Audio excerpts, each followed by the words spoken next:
today we're going to go over the planetary aspects that are surrounding us and affecting us for this upcoming week of June 12th through the 18th?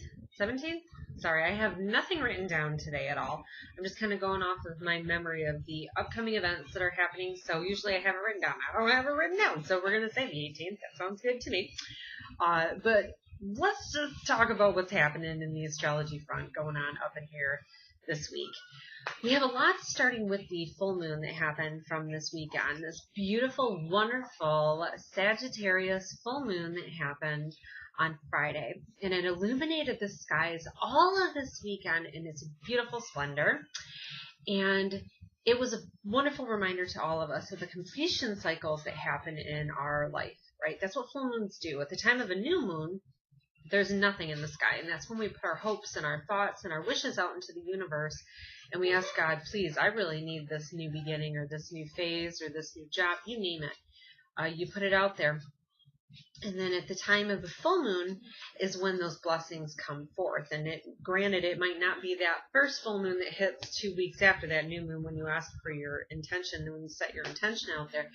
It could be several. It could be several months later. It could be a year later. It could be a couple of years later. But eventually, the things that happen in life that we set our intentions for do come forth. And a lot of times they happen at the time of a full moon because the moon is completely full with all those intentions and all the blessings that it wants to give us. And Sagittarius carries that energy too, right? It's ruled by Jupiter, the planet of the year, the planet of blessings and opportunities. And it expands us beyond where we can find ourselves and where we limit ourselves and where we get too comfortable. That's where Jupiter comes in and tries to push things out. Now, at the time of this full moon, that's exactly what we were feeling, right? We felt the need to expand. We felt the need to find the truth within ourselves and the truth amongst others as well, because that's what Sagittarius energy carries. It's the truth and honesty is what it represents. And so this full moon cycle may have been extremely difficult for our Sagittarius friends, okay, because it calls into question a lot your level of honesty with yourself or the level of honesty with people around you. And it's something that you can't necessarily bury your head in the sand about. You have to deal with it head on directly. And that was thanks to Saturn being aligned with that full moon. Saturn is the planet of lessons. It's the planet of karma. It teaches us valuable lessons in this lifetime. And sometimes they're really, really painful too, right? And it restricts us and it holds us back. And that's what this moon reminded us, is that sometimes some really bad karma might get thrown our way, right? And it's a matter of how we find the truth within ourselves and the faith that's within us that can carry us through in the darkest times that helps us move to that next phase, right? Maybe it was something where you were getting too comfortable. Maybe it was something where you weren't being your authentic true self. Jupiter's going to come through and expand you and push you beyond it. And this full moon, even for the rest of us, not just our Sagittarius friends, it illuminated those cracks between where our mind tells us we need to do one thing and our intuition tells us that we need to do another. Very strong focus on that this weekend through this full moon cycle of it's like a magnifying glass saying these are the areas of my life that I need to change, because if I don't, things are going to get way out of hand in ways that I don't want it to. And that energy also carries through this week as well, because the full moon, when that happened, all of those things I just talked about, that Sagittarius energy of finding the truth, finding the hope, finding the optimism, and then ultimately finding the blessings and the renewal that you're looking for, that Sagittarius energy was in opposition with the Gemini sun. Moon in Sagittarius, Sun in Gemini. And when the Sun goes through Gemini, it's a time when it shines a light on what our logical mind is telling us. Sagittarius is our intuitive mind. So those two are at odds with one another, right? What is my intuition telling me to do, but what is my inner self telling me I need to do? And what is the logical mind telling me is the right thing? And this moon shined a light on both of it, of integrating the two to really come up with the answers that you want. That energy continues through this week, and let me tell you why. Because that Gemini sun is still going to be making a connection with, ironically enough, that wonderful planet Saturn, the one that has to restrict us, and it holds us back, and it teaches us a lot of lessons. So I think that this week we're finding that whatever it was that happened in this full moon cycle this past week, that had something to do with us recognizing the honesty around us, the honesty within ourselves, how honest we're being with ourselves. Something happened that brought that to light over the course of this past week. It did. The full moon brought it out. Now this week, Saturn's hitting that sun again, and it's reminding us of the major repercussions, I suppose you could say, that happen because of the choices that we make. Some of these things are very karmic, too. This could be past life related because Saturn is in retrograde, and when that planet's in retrograde, it's looking to the past. And this could be going way back into the past, man, like 500 years ago kind of thing. But once we serve our karma, then we can live even stronger in the purpose that we have in this life, right? So even though it seems like it's a bad thing and you're being restricted and you're being limited and it's terrible and horrible and you don't see the light or a way out, ultimately it does bring you something better that's more fitting for you in this time frame now. So just keep with it, right? But that happens on Wednesday, that Sun-Saturn thing again. So you may find that in that time frame, that's when it really happens. Because this happens one time a year when the Sun and Saturn are in opposition like this, especially when Saturn's in its retrograde phase. Really, really, really interesting time of learning some lessons and looking to the past. And maybe trying to restructure the way you think, right? Because that's what Gemini is all about. And that's why I'm still wearing my bathing suit right now. I tell you why. Because today I wanted to get out in that sun. I am a Leo. I am ruled by the sun, darn it. And I needed to get out in the sun to soak up some of its rays. And I have such an appreciation for the sun and what zodiac sign it's landed itself into. And so as I'm out there today in the sun at my friend's house, because we didn't get away this weekend, but we decided to hang out by the kiddie pool with our kids and get some sun regardless, right? I'm out there and I am soaking up the rays of this beautiful full moon energy, though it may be a bit of a chaotic one where it makes you thrown into a tizzy about what your mind is really thinking and what your heart is telling you to do. The main thing is that you are being communicated with. You communicate with your friends, much like I was sitting there and talking with my friend today. She's got a lot going on with her life too. You know, the Sagittarius moon is making an impact on all of us in different ways. And the sun in Gemini shines a light on how we communicate what's going on in here outward to others. It's when we socialize. It's when we spend time with others, and we want to increase our networks. We want to increase the variety that's around us. Varying opinions, people, situations, fun. It's about fun and having fun and getting out there and doing so, right? But it's also on how we think. And this week, that Sun in Gemini is also going to be making an interesting connection along with Mercury that's also in Gemini. Mercury, of course, is home in Gemini, the planet of the mind. Both of those are going to be making a really weird connection with the planet Neptune this week. And Neptune, when it makes a tough connection to something, it can bring up some deceptive sides. Usually, Neptune, when it's running in its positive light, is a very dreamy and uplifting and faith-filled and spiritual sign. It really is. But when its shadow side comes out, it can be really manipulative and just shady, man. It can be dark, and it can bring out some hidden aspects in others. It can bring deception. It can bring lies. So you may find this week some of those things are brought to light, where others may have not been so honest with you, or maybe you weren't being so honest with others. Those types of things get brought to light as Mercury makes an interesting connection with that Neptune. Neptune rules Pisces, all right? So a lot of our Pisces friends are going to be feeling a real tough pull this week because of that. We're learning a lot of lessons, you are, my Pisces friends. But another thing that's really interesting, though, is that even though it may be tough and you may be feeling that it's a very dark time in your life, interestingly enough, on Friday, Neptune, your ruling planet as a Pisces, is going to be going into its retrograde phase. And it goes there for about 5 months out of the year. So you got until about just before Thanksgiving time. And this time frame is really when we're able to look back into how we structure those dreams for ourselves, how we structure our ideals for ourselves and for others, where we may be deceiving ourselves or burying our head in the sand in denial. Like, with astrology, it's one way or another, right? Either you're being realistic and you're trying to be creative and you're trying to make something new, or you're living in denial for what you have created for yourself and you'd rather bury your head in the sand and avoid it. So once this beautiful Neptune goes retrograde, I think a lot of us are going to know which one it is, which side of the fence we're on there, right? Am I creating or am I destroying things by what I have created? And what can I do to make this get fixed? And as the sun goes through that sign of Gemini, much like today, sitting out there in the sun, I'm absorbing those rays of communication, right? Hearing what my mind has to tell me, hearing what my spiritual guides around me are trying to bring that information for myself, for my wonderful friend, even for her neighbor Lori. Hi, it was so nice to meet you today.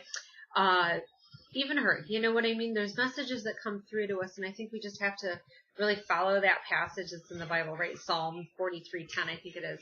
Be still, right? And know that I'm God. And I think that it's really fitting for just this really tough, intense, lesson-filled full moon that we just went through. But the main thing for all of us is that even in the chaos, God knows where we're going to be before we get there, right? He knows the mistakes we're going to make, and He knows those lessons that we need to learn moving forward. So if we're just still and we let God act, and we open ourselves up and we say, I'm listening to the angels and the guides that you're sending me to help guide me on this darkness and this journey. If we're still and listen, God will guide us where we need to be, right? A lot of that's happening this week. And ultimately good blessings come through, right? Because even though there are a ton of lessons that are happening right now, no matter what, the underlying factor of all this, that full moon, is that Jupiter made an awesome connection with it. Even though all this craziness went on with that full moon, Jupiter was always behind it, the ruling planet for Sagittarius. And whenever Jupiter, the lucky planet of Jupiter, makes these connections, ultimately what it's doing is ensuring that positive things are going to be coming out of it, that blessings come out of it, new opportunities come out of it. And ultimately it expands you out of that fishbowl of comfort zone that you put yourself in to the areas that are new and better and right for you now. Not you 10 years ago, not you a year ago, not you 6 months ago, not you 20 years ago. It's about what's best for you now, moving forward, right? Sun and Gemini, shining a light on that. So that is why I wanted to just continue to wear my melted makeup and weird hair from being in the sun, because it's almost like we all need to get out in that sun, right? And listen to the communication that God is trying to bring us through His angels, through His guides, and through our own mental logic and intuition as well, right? Get out in that sun and absorb it. And I know many of you did over this weekend. Floating in your boats and going to your cabins and getting out there and enjoying the summer, because that's what the Sun in Gemini also wants to do. It wants us to get out there and socialize and be a part of things. And it's an air sign. It wants us to breathe. It wants us to get near water too, because Cancer is coming up very soon. And interestingly enough, the moon's going to be going through the water sign of Pisces that same day when Neptune, its ruling planet, goes retrograde. There's a lot of it that's burning out. The sun is burning out all these toxic old thoughts, all these toxic memories, all of these things, and it's trying to help clear that subconscious. Because that's what Neptune retrograde over the next 5 months is going to bring for all of us, not just our Pisces friends, but it's digging back into that subconscious, saying, where are we in denial about things? Where do we need to be more creative? Where do we need to be more inspired? Where do we need to help others more too? That type of thing is coming to the surface. And it's a water sign, and it's the deepest feeling of all of the signs as well. So we'll find that in this week, even though there's a lot of boom, boom, weird toughness and reminders and lessons, ultimately we feel that guidance and love from God and our support systems living and ethereal, I suppose, that are around us trying to help us and guide us. So let's do a reading for the week to pull it together. And then I'm going to go wash all this malarkey out of my hair and wash that melted makeup off finally. So yeah, here we go. All right. Let's see. I got my little box of stones today. What angel is guiding us in this week, leading up to this Neptune retrograde, helping us all look to the past and where we've dreamed and where we need to dream bigger and where we may be putting the blinders on ourselves. So here, help us, angels. Who is that guidance?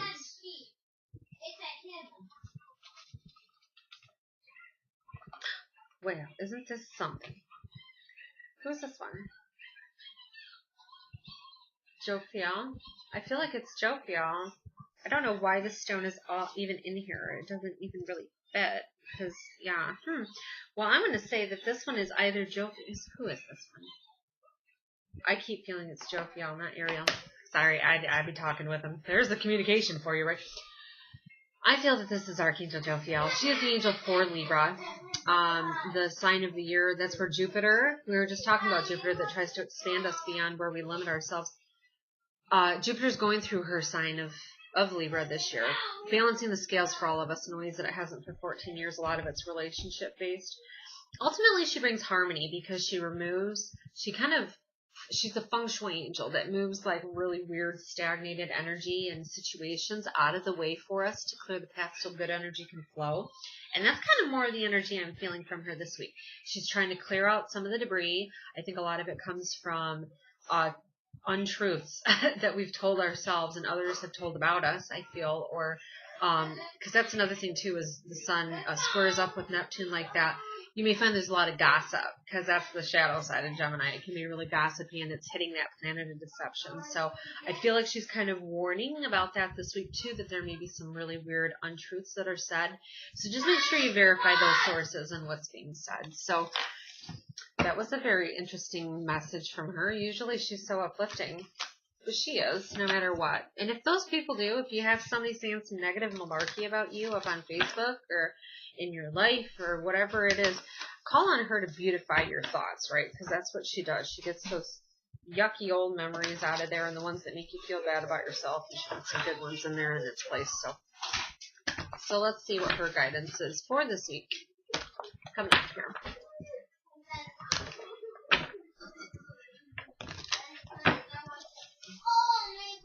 All right. Here we go. Oh, isn't this cool? 10 of Earth. What a wonderful thing. It's a card of completions, just like that full moon that we went through. This 10 of Earth is a card that represents that you've worked very, very hard to get where you're at, and the blessings are coming through as a result now. And that ultimately your family, whatever it is that you've worked hard towards, that it's going to be bringing some wonderful changes for your family, some wonderful things. It's a card of financial security, that you've planted your seeds well and that your crop is going to start growing. But one of the main things that this one is, right, got all this stuff going on and she's trying to clear this debris. The main thing to focus on is the little things in life that bring you happiness and joy. What is it that's going to be bringing you ultimately that happiness? And let's focus on that instead of all the negative that's around, because even though it's negative, it's ultimately bringing you something that is a blessing. It's just going to take a minute to see it, right? Maybe you already see the fruits of it right now too, but ultimately that angel will help you see the beautiful side and the positive side to it.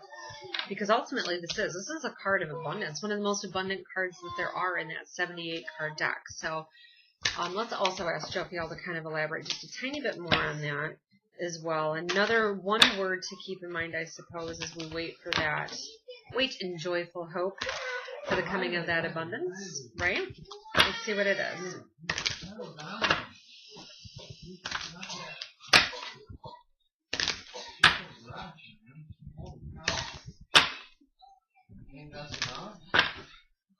All right, let's do it.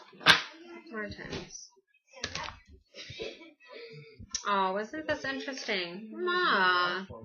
I know. It's so funny, too, because remember I was trying to focus a little bit more on the Jophiel. The main thing, one of the main things that she is the angel for Libra, the sign of Libra. And Libra tries to balance the scales in the areas of relationships, right? Those areas of give and take, right? That's where she comes in and she helps kind of move energies so that way the scales are balanced. And that's exactly what's happening as Jupiter goes through that sign this year. It goes through her sign like it hasn't in 14 years. It's been that long since it's been there. And ultimately what it's trying to do is bring better relationships, better phases in these relationships, kind of get the things out that don't need to be there. And ultimately look what it brings, right? Soulmate, right? Weeding out some things, and it's ultimately getting you closer. And I think one of the main things, too, to which is she's very concerned about these relationships. I know there's a lot of people watching that are going through these phases in their lives where relationships are shifting and changing, and they're telling you one of the main blessings is this is coming at some point, huh? Be positive as you wait in the darkness. But for the other ones, too, I want you to look at this, right? We got a third eye that's coming through that hand.